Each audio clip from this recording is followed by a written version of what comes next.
रूस ने खोला अपना खजाना, भारत की HAL को मिली वो टेक्नोलॉजी जिस पर दुनिया की नजरें गड़ी। HAL का नया अवतार, रक्षा के बाद अब सिविल एविएशन मार्केट पर भारत का होगा कब्जा। 3000 किलोमीटर रेंज वाला बाहुबली अब भारत में बनेगा।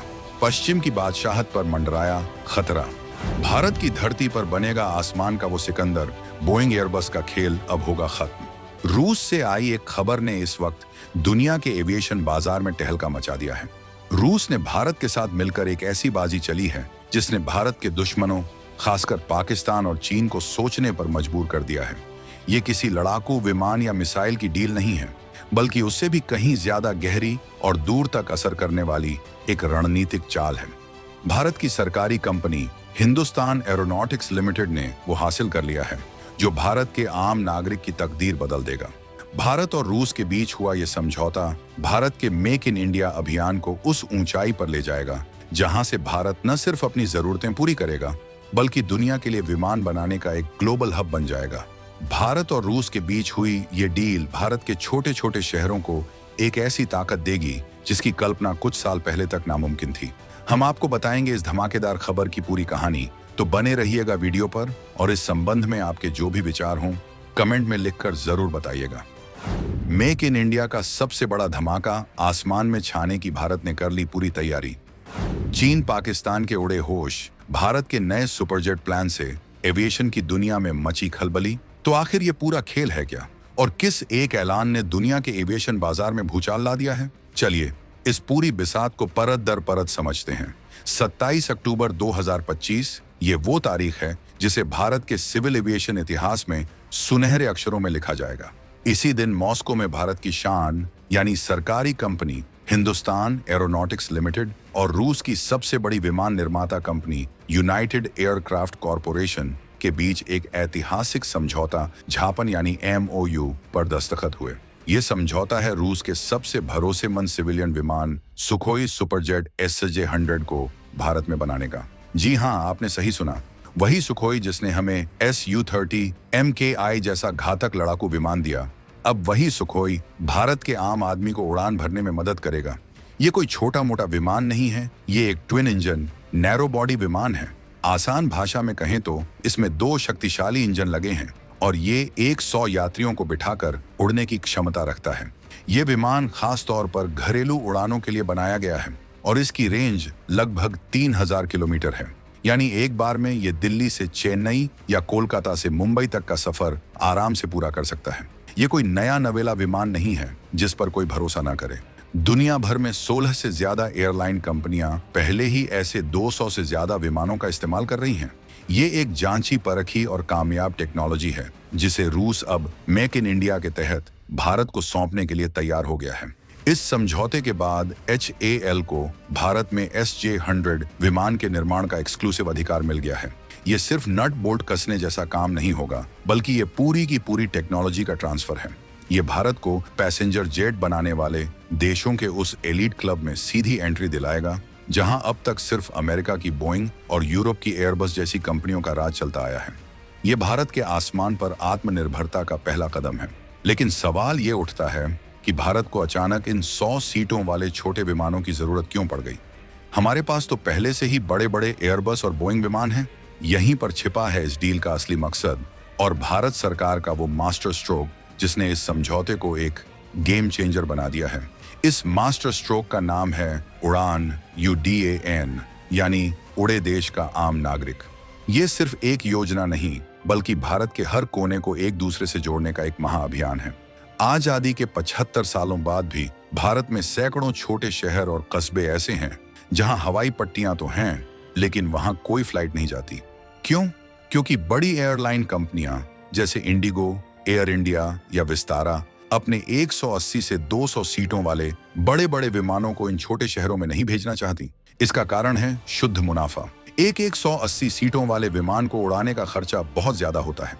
अगर उसे किसी छोटे रूट, मान लीजिए बिलासपुर से झांसी भेजना हो और वहां उसे सिर्फ 70 या 80 सवारियां ही मिलें, तो एयरलाइन को हर उड़ान पर लाखों का घाटा होगा। कोई भी कंपनी घाटे का सौदा क्यों करेगी? इसी वजह से भारत के छोटे शहर हवाई नक्शे से कटे हुए थे। यहीं पर सुखोई सुपरजेट SJ-100 एक ब्रह्मास्त्र बनकर आता है। 100 सीटों की क्षमता वाला ये विमान इन रीजनल रूट्स यानी छोटे शहरों को जोड़ने के लिए एकदम परफेक्ट है। ये छोटे रनवे से भी आसानी से उड़ान भर सकता है और इसका रख रखाव और ईंधन का खर्चा भी बड़े विमानों की तुलना में बहुत कम है। जब 100 सीटों का विमान उड़ेगा तो उसे 80 से 90 सवारियां मिलना आसान होगा, जिससे एयरलाइन को भी मुनाफा होगा और आम आदमी को भी सस्ती टिकट मिल पाएगी। ये विमान भारत के रीजनल ट्रैवल सेक्टर यानी क्षेत्रीय यात्रा के पूरे तौर तरीके को बदल कर रख देगा। कल तक जिस आम आदमी को अपने छोटे शहर से दिल्ली आने के लिए पहले बस पकड़कर किसी बड़े शहर के एयरपोर्ट जाना पड़ता था और फिर 24 घंटे का सफर करना पड़ता था, वो अब अपने ही शहर से 2 घंटे में सीधी उड़ान भर सकेगा। इस कहानी का एक और पहलू है जो उड़ान योजना से भी ज्यादा बड़ा और शक्तिशाली है। ये पहलू है आत्मनिर्भर भारत और मेक इन इंडिया का वो सपना जो अब जमीन पर उतरने जा रहा है।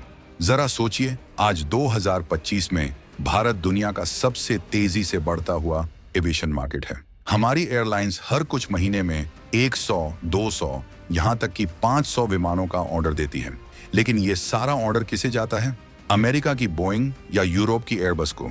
हम हर साल अरबों खरबों डॉलर की विदेशी मुद्रा इन विदेशी कंपनियों को देकर उनसे विमान खरीदते हैं। हम दुनिया के सबसे बड़े खरीदार बने हुए थे, लेकिन अब ये खेल बदलने वाला है।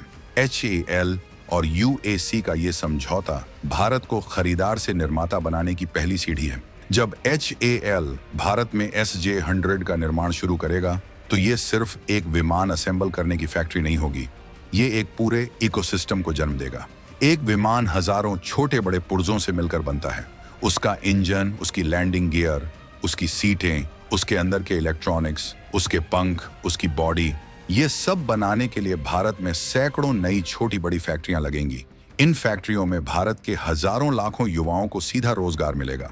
ये विमान जब बनकर तैयार होगा तो इसके रख रखाव, मेंटेनेंस, रिपेयर और ओवरहॉल MRO का काम भी भारत में ही होगा। इसके स्पेयर पार्ट्स भी भारत में ही बनेंगे। ये एक ऐसी विशाल सप्लाई चेन को जन्म देगा जो भारत की अर्थव्यवस्था में जान फूंक देगी। HAL, जिसे दुनिया अब तक सिर्फ लड़ाकू विमान और हेलीकॉप्टर बनाने वाली कंपनी के तौर पर जानती थी, वो अब सिविलियन पैसेंजर जेट के बाजार में एक बड़ा खिलाड़ी बनकर उभरेगा। ये भारत की मैन्युफैक्चरिंग सेक्टर को वो पंख देगा जिसकी उसे सख्त जरूरत थी। ये भारत को अंतर्राष्ट्रीय स्तर पर वो पहचान दिलाएगा जहां दुनिया भारत को सिर्फ एक बाजार नहीं बल्कि एक ग्लोबल मैन्युफैक्चरिंग हब के तौर पर देखेगी। ये है असली आत्मनिर्भरता की हुंकार। अब आते हैं उस सबसे बड़े और सस्पेंस भरे सवाल पर जिसने सबको चौंका दिया है। सवाल ये कि एक पैसेंजर जहाज जो सवारियां ढोने के काम आएगा, उस डील से पाकिस्तान और चीन के खेमे में इतनी बेचैनी क्यों है? आखिर इस विमान से तो जंग लड़ी नहीं जाएगी। यहीं पर असली कूटनीति और दूर की सोच का खेल छिपा है जिसे समझना जरूरी है। पाकिस्तान और चीन को इस 100 सीटों वाले विमान से डर नहीं लग रहा है, उन्हें डर लग रहा है भारत की उस क्षमता से जो इस डील के बाद भारत को हासिल होने वाली है। दुनिया में किसी भी देश की सैन्य ताकत उसकी आर्थिक और औद्योगिक ताकत पर टिकी होती है। एविएशन इंडस्ट्री, चाहे वो सिविल हो, पैसेंजर जहाज या मिलिट्री हो, लड़ाकू विमान, उसकी जड़ एक ही होती है। वो जड़ है high and technology, advance research, बेहतरीन इंजीनियरिंग और स्किल्ड मैन पावर। जब भारत की फैक्ट्रियों में SJ100 जैसे आधुनिक सिविलियन विमान बनने लगेंगे तो हमारे इंजीनियरों, वैज्ञानिकों और टेक्नीशियनों को वो महारत हासिल हो जाएगी, वो अनुभव मिलेगा जो अभी तक सिर्फ दुनिया के गिने चुने देशों के पास है।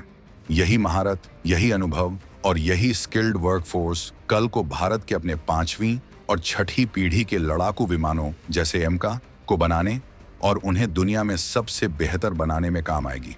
जो फैक्ट्री आज सिविल जेट के लिए हल्के और मजबूत मटेरियल पर काम कर रही है, वो कल को फाइटर जेट के लिए भी वही काम कर सकती है। चीन इस ड्यूअल यूज टेक्नोलॉजी के खेल को अच्छी तरह समझता है। वो जानता है कि भारत का सिविल एविएशन मैन्युफैक्चरिंग में उतरना असल में उसकी रक्षा आत्मनिर्भरता की ओर एक बहुत बड़ा और खतरनाक कदम है।